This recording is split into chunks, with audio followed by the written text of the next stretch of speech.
Hey guys, my name is Shai, and this reading is for souls who come from outside of this universe. And I think I've only done one or two readings specifically for this group before, and that is because this group isn't necessarily a group in the way that we normally think, or at least in the way that I normally do readings. Right? Like if it's a pick a card, I'm focusing on the group. It's like, okay, you're making yourself up a group by choosing the same pile of cards, right? Or if it's a starseed reading, I'm tuning into a planet of origin, or even if it's not necessarily your soul origin, right? It's you spent a lot of time there, you're part of that soul group, and it's, you're from the same place in a sense. So for souls that come from outside of this universe, it's almost an inversion of that type of grouping, because here's the thing. Souls that come from outside of this universe, I'm saying it with that long string of a name because it's just a description, right? The types of souls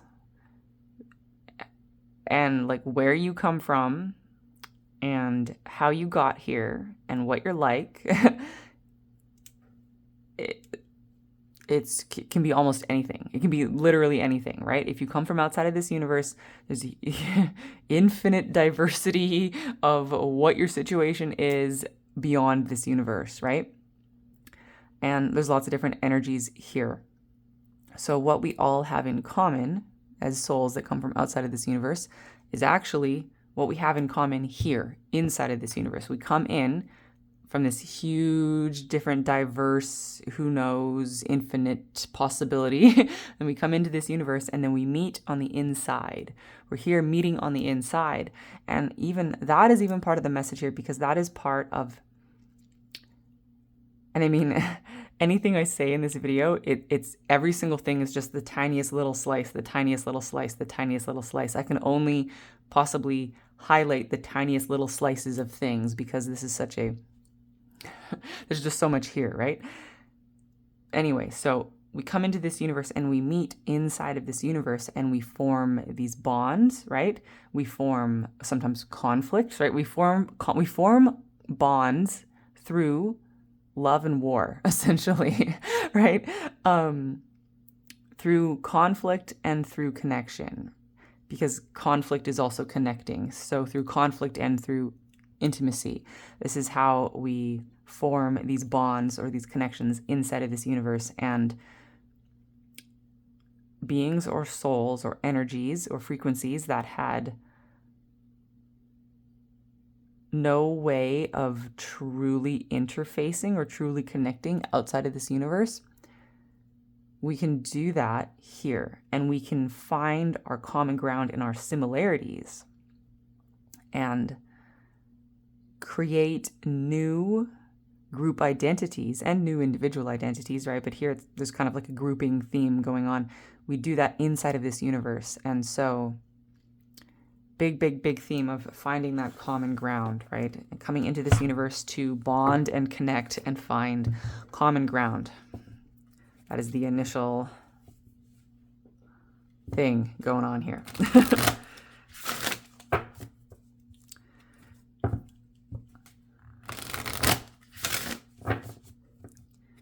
Yeah, big emphasis also, just, so many different ways of how you got here, right? So many different ways of how you got here. So my experience of how and this is even multiple within your own self, right? Like I have one very particular memory of jumping into this universe, of looking in and going, okay, I guess I'm going in, and jumping in. But even that is only one layer to my experience. There are other layers and like levels and reflections and parallels going on here where I have also other ways that I entered this universe. So just really don't feel the need to be limited to one memory or one explanation or one path. So that's why it's, I think, really significant when we all come together here and we have all of these different pasts. We have walked these different paths. We got here in different ways. We traveled different roads. And that really helps us tune into this frequency of multiplicity, right? This frequency of multiplicity. And it is easier to see that when we're comparing all of our different, me to you and us to them and all of that. But that variety is even inside of your own self. Okay, that variety is even inside of your own self. I'm recording this in Pisces season, so it's like this is a timeless reading, right? But the energy of Pisces is definitely here because it is so that it has that all-encompassing, right? That surrendering to everything, and that just it all goes, right? Everything goes. Everything is part of the whole. From this vibration right here, we never need to feel like we need to narrow ourselves down to one thing or to one explanation or to one past or to one future, right? It's this energy of multiplicity. Really, it's the energy of infinity, but that is sometimes like unapproachable by the human mind. So we can think of it in terms of multiplicity instead of infinity, if that helps your mind out. And this is even sometimes we talk about duality, or we talk about two things. We talk about light and dark, yin and yang, but really, why stop at two? It is, there can be a third thing, or a multiple cascades, right? Moving it on into infinity. So it is this constant exponential growth, like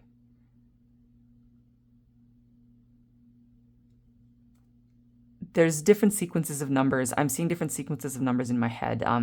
Different people, different schools of thought, different traditions use different like number trees, right? Like 1 3 7, and then so on and so forth.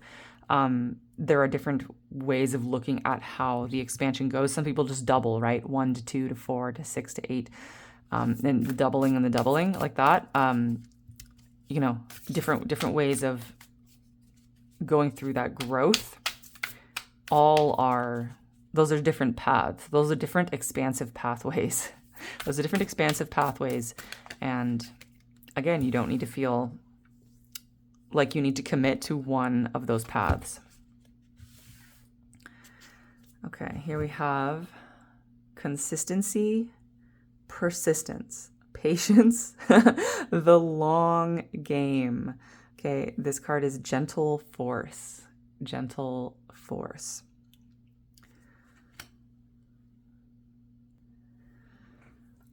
This card, on the one hand, is about how water erodes stone and how water shapes the landscape, right? Imagine a dripping drop of water. If it drips long enough, it can erode through anything, right? It will eventually erode through anything, but how much time will that take? Could take a really damn long time. And that is like your soul dripping its way through this universe, okay? And this is so you're going to resonate with this differently depending on your soul's path. Some of you came into this universe like a torrent, like you came in like a gushing, rushing river, like a concentrated hose of water. You know how you can actually use concentrated streams of water to cut things even, right? Or to sand things off. You can focus concentrated streams of water, like to clean your teeth. The dentist uses that. Along with sound frequencies, right? The sonic cleaning thing they use. Anyway, some of you came in like a rushing, sharp torrent and, the kind of destructive force of a flood. Others of you came into this universe like a gentle rain, and you kind of rained down. And then, imagine after the rain is absorbed by the soil, then it trickles down through the soil, trickling. Others of you kind of drip, and slowly the drip bored a hole all the way down. Lots of different metaphor and imagery you could use here. But what I really like is that this is getting at, oh boy, my kind of recurring topic for ancient souls. Although I have to admit that just because you're from outside of this universe doesn't mean that you have been in this universe for a long time. There are absolutely souls that have just shown up in this universe and are basically brand new. I mean, some souls might be brand new, like just born souls. Other souls might have very ancient experiences outside of this universe, and you just got here and you're kind of new to this universe. So you have this kind of old soul, new soul type of vibe going on, where you can be a mix of both. So you two groups, right? Like brand new souls just into this universe, or an ancient soul who is ancient outside of this universe but is new to this universe. I feel like you guys, so shout out to you guys, you're definitely here, but I feel like you guys, for this particular video, I don't know about, in general, right? But for the group tuning into this video, you guys are kind of in the minority. That is only because, the majority of people who resonate with my videos, right? Who like to listen to me talk, who kind of vibe with my vibe, right? I attract people who are like me, more or less, right? And so I tend to attract souls that I have like these deep soul connections with over many, many, many past lifetimes, and through all kinds of different life experiences and incarnations and dimensions. So most of you watching this are ancient souls that have been in this universe for an extremely long time, right? You've been in this universe since a beginning, right? If I say it that way, you've been here since a beginning. Since it began, you have been here. And there is a trauma because of the length of the journey, right? I call it, for myself, I call it time trauma. Time trauma, because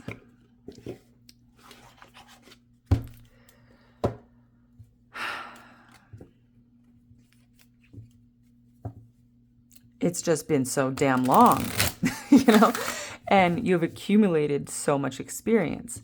And even though most of you have been going around from planet to planet, from star system to star system, from galaxy to galaxy, and in between these types of groups of incarnations, right? Like you have a bunch of lives here and then a bunch of lives there. You do kind of have a refresh and a reset between lives on this planet and lives on that planet, so to speak, right? You do have a kind of refresh and reset, and yet it's never a total refresh. It's never a total reset, because it's like it's not over until unless you were to entirely retract all of your energy from this universe and like leave it entirely. And from what I can sense, you haven't done that, right? I haven't done that, you haven't done that. That's not to say that you don't have experiences of leaving this universe, right? You can have astral travel or like parallel experiences of popping right out of this universe. But you're still here, right? Your energy is still here. You haven't like retracted yourself from this universe. Your energy filaments are still embedded into it, and you're still working on the project here, and you're still doing what you're doing here. And there is like a weight to the accumulation of the length of your journey. And it's a little bit like a computer's operating system. So this isn't so much the case anymore, at least as far as I am aware. My husband is a computer tech, so I just pick this stuff up from what he says. But older operating systems, like do you remember Windows XP? Okay, Windows XP, apparently, if you were to really take care of your computer and want it running optimally with Windows XP, you should have been reinstalling the operating system like every 6 months to a year, to like, because it like accumulated a bunch of baggage, and it would just slow itself down and slow itself down and slow itself down. And I never knew that. So I had an install of Windows XP for 8 years, and that computer got so slow. I didn't know that. And I like that's the metaphor here, right? You have when you have your consciousness running in the same type of format or in the same default mode network for too long, it gets slow and it gets bogged down and it needs a refresh and a reset. And that is where a lot of this, the baggage of time, the time trauma, kind of where it resides. And I'm actually feeling I'm feeling a lot of anxiety around this. Like, it just hit me like, I don't know, 30 seconds ago or something when I was talking about the computers. Just this really intense wave of anxiety, and it's like burning in my crown. So there is something here. So just bear with me for a minute while I kind of get my bearings, because that was like a load of anxiety that really hit me by surprise. And so the card that comes out here is Inner Earth, Base Chakra, Strength and Security, Laying Foundations.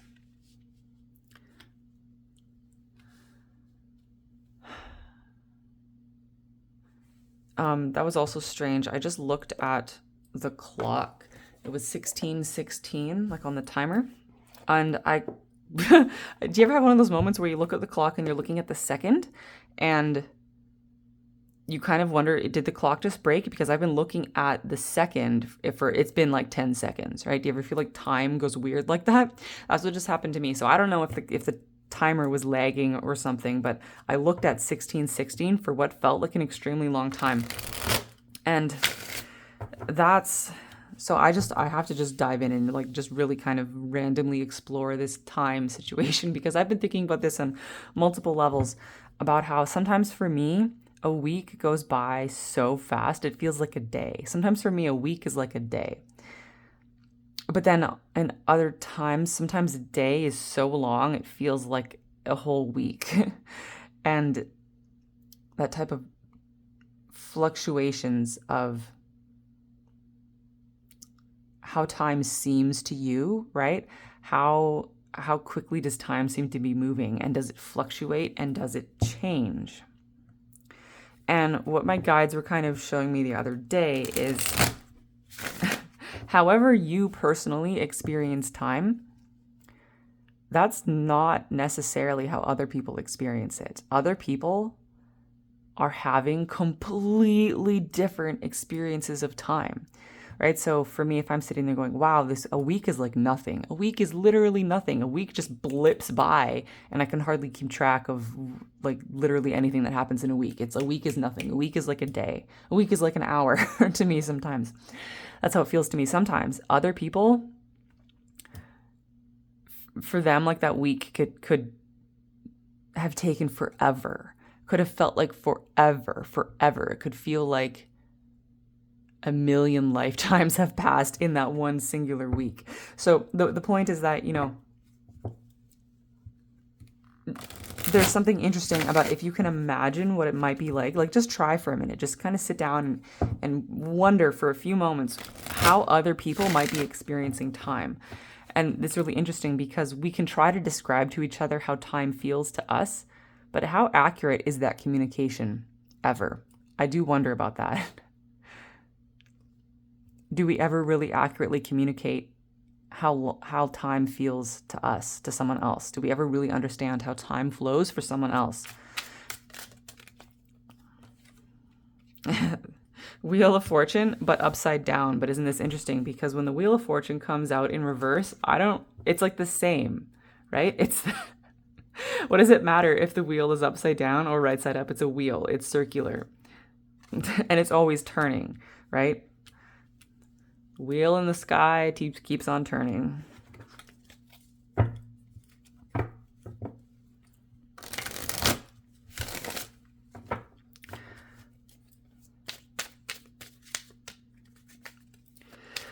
I know I haven't really talked about this card yet, but it's sitting here, and what I'm feeling is there's something about how time in the root chakra, okay, time in the root chakra, time in your sense of security, time in your cultivation of security, that can be physical security, relationship security, financial security, health security, right? Whatever that is for you. And especially however that connects to your root chakra. I don't know why this is like suddenly coming out, but I almost never call it the base chakra. For whatever reason, to me, it feels important to call it the root chakra. It's not that I particularly care what anybody else calls it, right? For me, it's always the root chakra because it's about like getting like rooted into the earth. I feel like when I call it the root chakra, it helps me root it into the earth. And because for me, I need to be rooted more deeply. We can think about how time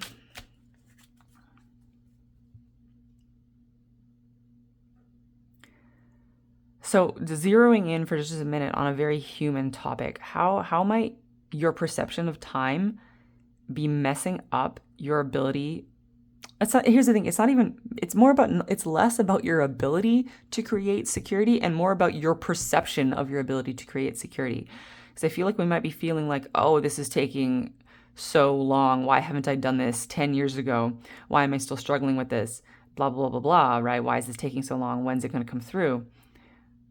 You might feel that there's something wrong with your ability, but maybe the only thing is it's your experience of the timeliness of it.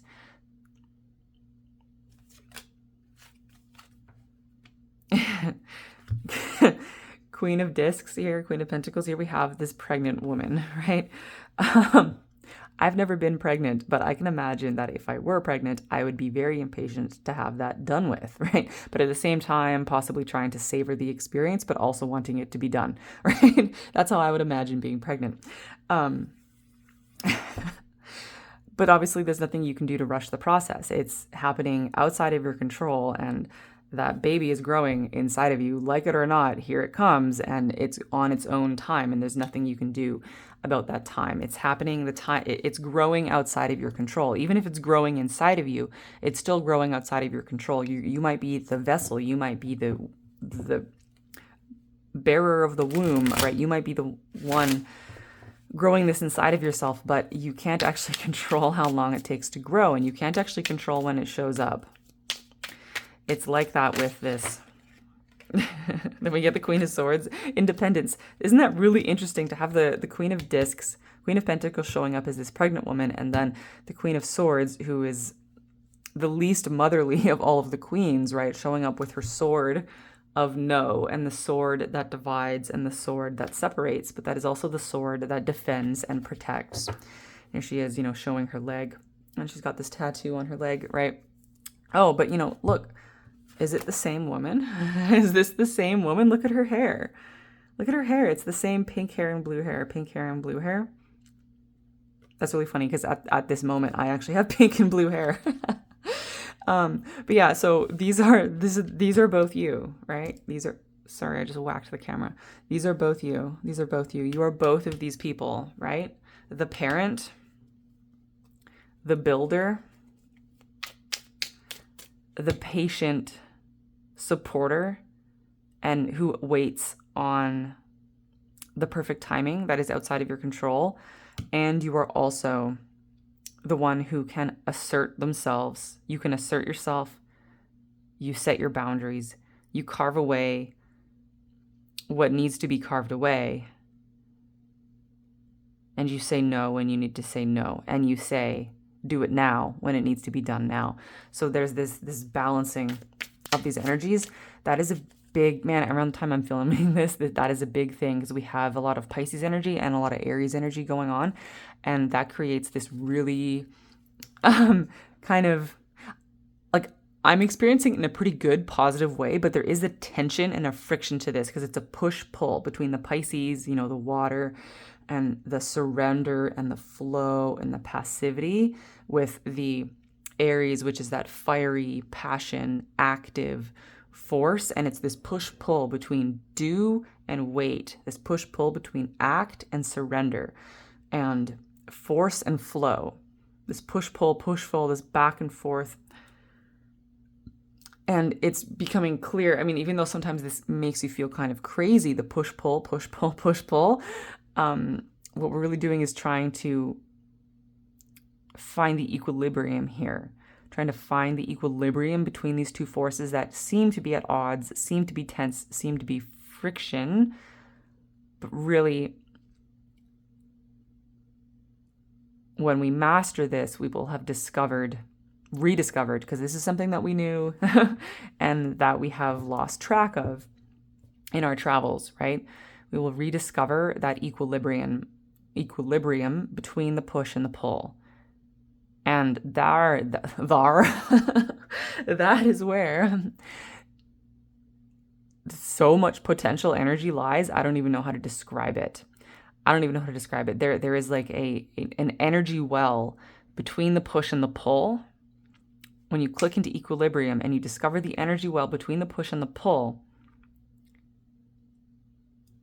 right there, it's like a little bit of a tension, a little bit of a balance, a little bit of a vibration, right? It's not perfectly still, it's vibrating because it needs to vibrate in order to find that balance. It's right there. I can't put it into words. It's like a vibrational, it's a vibration, it's a feeling. And so we're going to have to discover it vibrationally, right?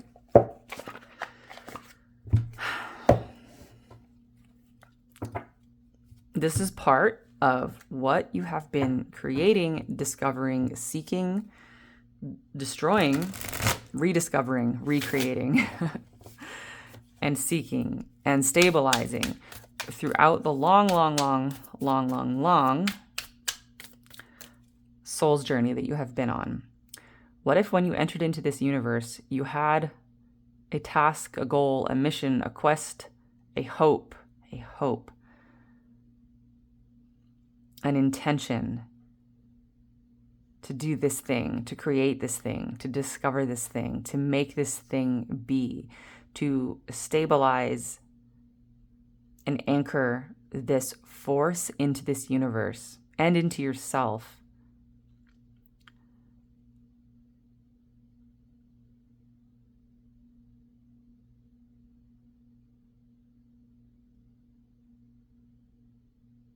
And what if you decided, I'm going to do it no matter what it takes. I'm going to do this no matter how long it takes because it's going to be worth it.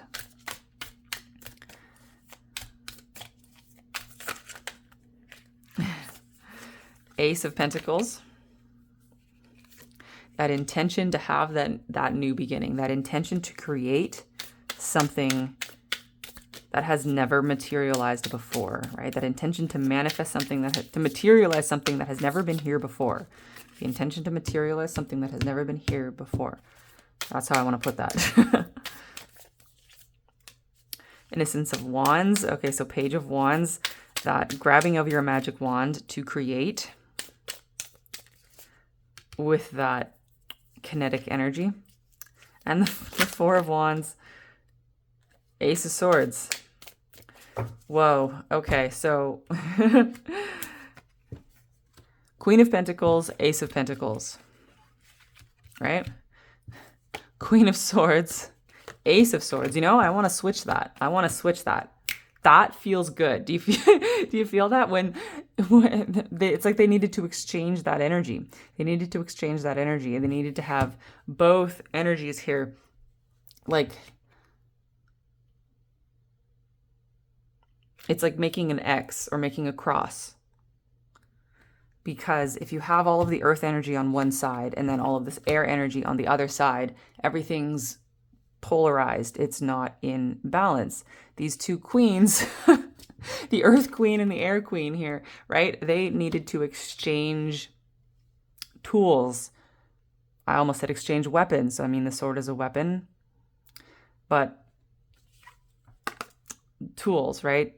They needed to exchange tools. The Queen of Air giving her sword to the Queen of the Earth, and the Queen of the Earth giving her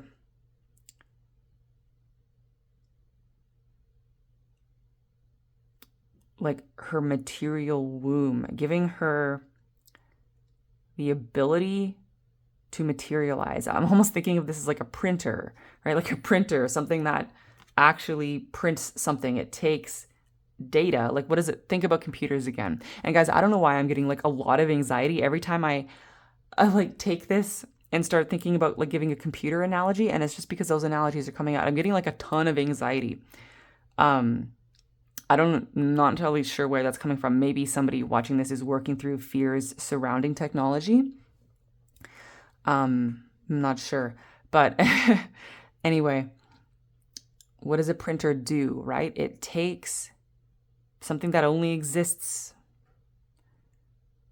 like, digitally and prints it out and makes it physically. And you can even think 3D printers, right? They take a digital blueprint and then they use not just ink and paper, but plastic, right? Actual material, carbon atoms to print out a 3D object. So the Queen of the Earth needed to give her ability to materialize things. So her printer or her womb needed to be given to the Queen of the Air. And then in the middle here, you have the Four of Wands, which is this card of balance in the home, the happy home, the happy home. And don't you love how we even have these two sunflowers, but they are growing out of one stem. They're growing out of one stem. Guys, this message here, there is so much to this. These two queens, the Queen of the Air and the Queen of the Earth, exchanging their tools. And then this two-headed sunflower, right? The two-headed sunflower that grows up out of the earth into the sky to look towards the sun. And that's even the wands, the fire here, right?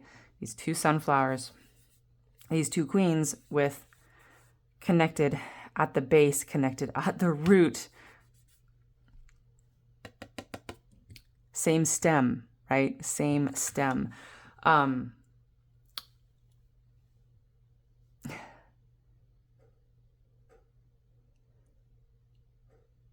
I could pick this message apart to death. I could spend the next half hour trying to explain this, but it's Pisces season and I'm not really feeling it. It's not necessarily that I'm not feeling up for it. It's that I'm feeling that would be almost like irreverent, okay? Almost irreverent and maybe even unnecessary, because I know that those of you watching this who are really resonating, you can read the symbolism here and the imagery and the meta messages. You can read this in your own way and you get what you need out of it. It would be irrelevant and it would even dumb down the message for me to really unpack it and explain in painful verbal detail. So I am actually going to leave you guys with this, because this image here of the queens and the two-headed sunflower, I want to leave you with this because this is the message. So sending you all so much love and light, and I'll talk to you later. Bye.